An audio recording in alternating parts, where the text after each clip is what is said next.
Water supply.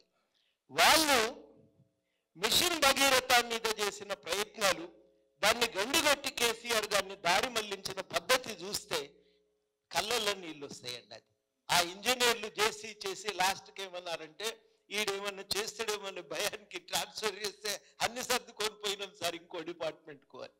అంటే న్యాయంగా కొట్లాడి తెలంగాణలో నీళ్లు రావాలని తెలంగాణ సోయితో కొట్లాడినోడు ఎక్కడనో పోయిండు, తల్లాడినోడు ఎక్కడనో పోయిండు.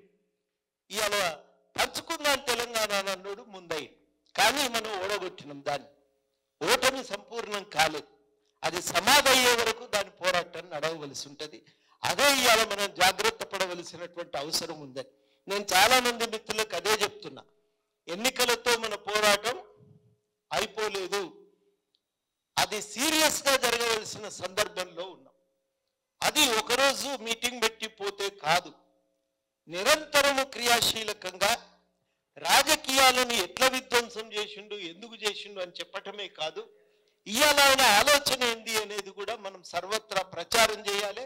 అవినీతి మీద చర్యలు తీసుకునే విధంగా మనం అందరం కూడా గట్టిగా పట్టుబట్టాలి. తీసుకునే గాక మనం ఊకోవద్దు, జాగ్రత్తగా ఉండాలి.